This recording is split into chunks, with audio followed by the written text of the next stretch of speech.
मैं इच्छा मृत्यु चाहता हूँ, मैं इच्छा मृत्यु चाहता हूँ। ये एक पॉलिटिकल दलालत इस इस्लाम धर्म ने और इस्लाम धर्म को मानने वालों ने बर्दाश्त करी, लेकिन आपको कुछ नहीं कहा। आप पे न तो मुसलमान आपको कबूलेंगे, न जिस धर्म में आप गए वो भी आपको कटवा कटवा कह रहे हैं। ये घर वापसी करना चाहते हैं, इस्लाम में आना चाहते हैं। मुझे बात है कनाडियन पुत्र क्यों कहते? अबे तू कनाडा का पुत्र कनाडियन कहेंगे, तुझे पाकिस्तानी पुत्र तो नहीं कहा ना। पहचानती थी। अब अगर कैनेडियन पुत्र अपना आपको पठान की जगह रखेगा, तू तो भगोड़ा है, तू तो हिंदुस्तान में तूने तो रहना पसंद नहीं करा। और कमाल की बात यह है कि जितनी पठान मूविन लोगों ने पॉपकॉर्न जितने पैसों के खाए, उतनी सेल्फी ने पैसे कमाए। अच्छा। मतलब इतने के तो पठान मूवी पॉपकॉर्न खा गए लोग जितना सेल्फी ने इनकम करी है। तो अक्षय कुमार जी, आप जो हैं, आपको तो भारत पे यकीन ही नहीं है। आप एक ऐसे गद्दार हैं भारत के, जो भारत का खाते हैं, भारत का कमाते हैं और इन्वेस्ट कर आते हैं आप कनाडा में। तो पता नहीं, मुझे तो समझ में नहीं आ रहा, भारतीयों को समझ क्यों नहीं आ रहा। फिर आप रो रहे हैं मुझे बात है कनाडियन पुत्र क्यों कहते? अबे तू कनाडा का पुत्र कनाडियन कहेंगे, तुझे पाकिस्तानी पुत्र तो नहीं कहा ना। कनाडा का है तो कनाडा का कहा। जब तुम्हें पता है कि तुमने कनाडा की नेशनलिटी ले ली, अब तुम्हें वो नेशनलिटी गाली क्यों लग रही है ना। और दूसरी बात, आप लगातार जो कह रहे हैं कि मेरे साथ ऐसा हुआ, मेरे साथ वैसा हुआ।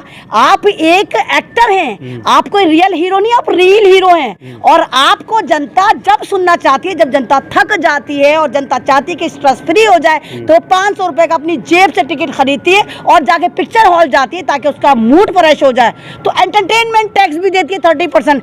अगर आप अपना कोई सोच रहे थे कि आप मोदी के यार हैं और मोदी जी से आप जो सवाल कर रहे थे, मोदी जी आप हम चूस के खाते कि काट के खाते हैं, तो आप क्या समझ रहे थे? आप एंकर बनने चले थे? अरे आप एक एक्टर हैं और अपने आप को ओरिजिनल मत समझिए, वो काम पत्रकारों का है।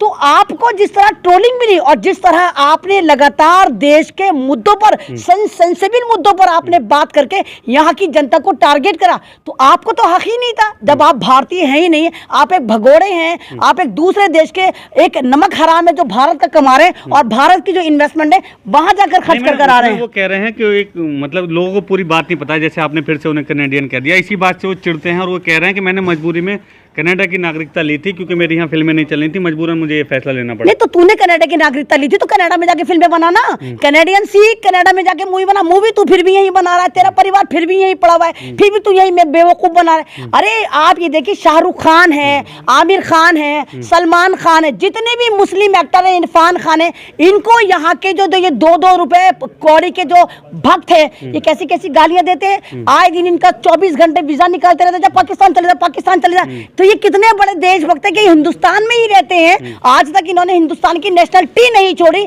आज तक हिंदुस्तान नहीं छोड़ा, इवन दुबई में भी जाके नहीं रहते। तो तू कैसा गद्दार है? जब तू कह रहा था कि तू भारत का वफादार हो, तेरी फिल्में नहीं चलेंगी, तू फिर भी यहीं पड़ा हुआ है, फिर भी तू यहीं फिल्में बना रहा है। तो ये जो तेरे सवाल है, तू जो बेवकूफी वाले जवाब दे रहा है कनाडियन पुत्र, ये बेवकूफी बने और भारत की जनता को समझ लेना चाहिए कि ये बहुत बड़ा गद्दार नमक हराम है जो भारत की इकोनॉमी में सेंध लगा रहा है। यहाँ पैसा कमा के कनाडा में जाके इन्वेस्ट कर आ रहा है। इंटरव्यू है पूरा, उसमें बहुत अच्छे पत्रकार हैं, सुधीर चौधरी जी तिहाड़ी जी, 100 करोड़ के तिहाड़ी हैं। वो उनसे पूछ रहे हैं उनकी माता के बारे में कि जब से उनका मतलब स्वर्गवास हुआ है या देहांत हुआ है, तब से उनका वक्त खराब चल रहा है, ऐसा शाहरुख। नहीं, आप तो ये कहिए कि 2 गद्दारों का मिलन जो देखा आपने वो आज तक पर देखा। एक गद्दार वो जो देश के साथ गद्दारी करके 100 करोड़ खाकर तिहाड़ जेल में 100 दिन रहकर आया।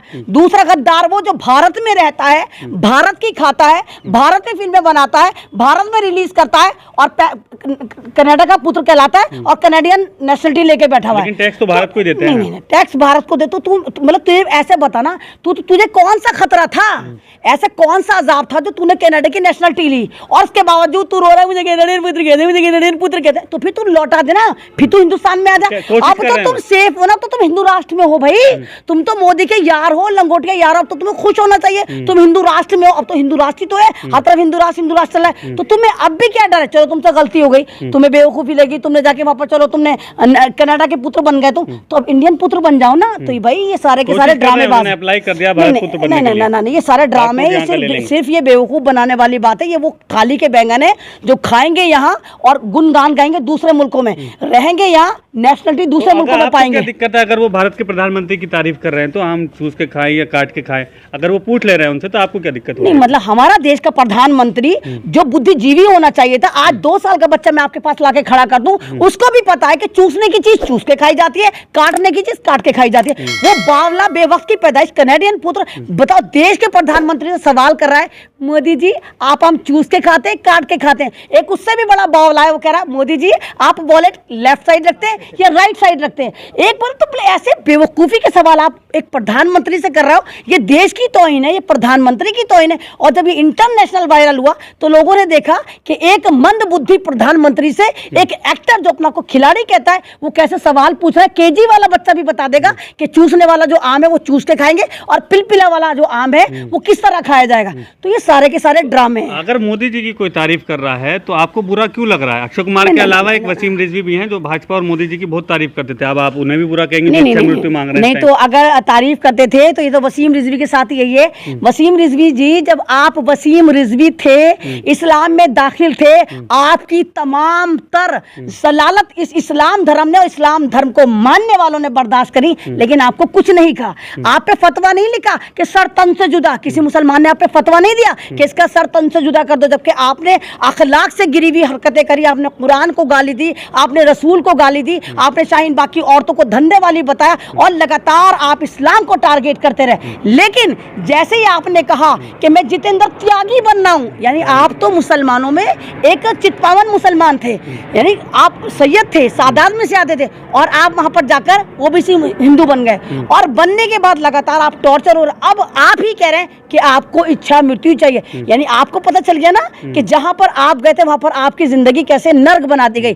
तो अब आपकी जगह न तो इस वाले जहान में रही न उस जहान में रही, न तो मुसलमान आपको कबूलेंगे, न जिस धर्म में आप गए वो भी आपको कटवा कटवा कह रहे हैं। तो ये सारे ड्रामे, अब आप इच्छा मृत्यु की जो मृत्यु मान रहे हो, रोजाना कितने लोग तंग आके करते हैं खुदकुशी? क्या वो मोदी जी से पूछते हैं? क्या वो देश से सवाल करते हैं हम खुदकुशी करें ना करें? तो ये एक पॉलिटिकल स्टंट है, इनको फेम होना है, इनको लग रहा है कि इनको वापसी जो है ये घर वापसी करना चाहते हैं, इस्लाम में आना चाहते हैं। लेकिन मतलब आप मतलब एक चीज देखिए कि जहां पर आप खाने वाली चीज खाते थे और फेंकने वाली चीज फेंकते थे, वहां पर जाके आप गाँव मूत्र पी रहे हैं तो गोबर खा रहे हैं, तो आप पे लोग सलावातें सुना रहे हैं। जिन लोगों के साथ आप थे वो आपको जेल में चढ़ा रहे हैं। तो ये आप सेकुलर हो रहे हैं ना, वो मतलब सभी धर्मों का सम्मान कर रहे हैं। नहीं, तो आप धर्म का सम्मान कब कर रहे थे? आप तो आपने जो धर्म संसद में थे, आप तो अपने उस धर्म को गालियां दे रहे थे जिस धर्म में आप थे, और आप फिर फड़फड़ा रहे हैं कि आप फिर चाह रहे हैं कि आप इस्लाम में वापस आए। अगर आप इस्लाम में वापस आ भी रहे हैं तो कौन मुसलमान आपको रोक रहा है? आप रोक रहे हो, ये रोक रहे हैं,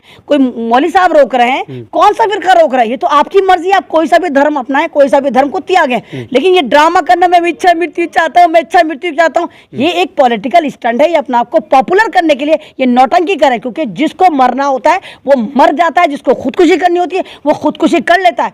गरजने वाले जो बादल हैं वो बरसते नहीं है और बरसने वाले जो है वो गरजते नहीं है। एक फ्रॉडी आदमी है, इसके फ्रॉड पर बिल्कुल भी मत जाइए। सवाल है आपसे, अगर अक्षय कुमार की जैसे कई सारी फिल्में फ्लॉप हो गई हैं, अब अगर उन्हें फिल्म हिट करानी है तो आपके हिसाब से क्या तरीका उन्हें अपनाना चाहिए? देखिए, आप मैंने कहा ना, एक एक्टर जो होते हैं वो रियल लाइफ एक्टर होते हैं, रियल लाइफ एक्टर होते हैं। आप एक एक्टर हैं, आपको जनता के दिल में राज करना चाहिए, ना कि आपको सरकारों के दिल में राज करना चाहिए। आप एंटरटेनमेंट करने आए, आपको जनता के नब्ज पकड़नी चाहिए। आपको पता होना चाहिए कि भारत की जनता हो या बाहर की जनता जो है आपको क्या चाहती है। वो ये तो नहीं चाहेगी कि आप आम चूस के खाते हैं कि काट के खाते हैं। आप तमाम इस्लाम धर्म के खिलाफ आप बातें करें, उनके धर्म के खिलाफ आप वीडियो बनाएं, एक नैरेटिव पे आप काम करें। तो आपका हाल और वो डिजिटल तवायफ कंगना रनौत का हाल दोनों का सेम टू सेम हो गया कि तुम लोग धोबी के कुत्ते हो गए, जो घर के न घाट के। मैम, इस्लाम धर्म के बारे में तो अक्षय कुमार ने कुछ नहीं बोला है। नहीं, इनकी जो सारी फिल्में हैं जनाब, आपने देखा सारी इस्लाम विरोधी हैं, सारे मुसलमानों को आतंकवादी दिखाते हैं, सब इस तरह के दिखाते हैं। तो भैया जो आतंकवाद फैल रहा है, जो नफरती सारे चिंटू जो धर्म संसद सजा रहे हैं, तुम्हारी हिम्मत है तुम्हारी, इस पे फिल्म बनाओगे तुम? क्या मोनू मानेसर पर फिल्म बनाओगे तुम? ये जितनी मॉब लिंचिंग होती है इन पे फिल्म बनाओगे तुम? क्या दिल्ली दंगों पर तुम फिल्म बनाओगे? क्या गुजरात दंगों पर तुम फिल्म बनाओगे? नहीं बनाओगे, क्योंकि तुम्हें पता है अगर वो फिल्म बनाओगे तो वो वाकई तुम्हारी औकात दुनिया को पता चलेगी।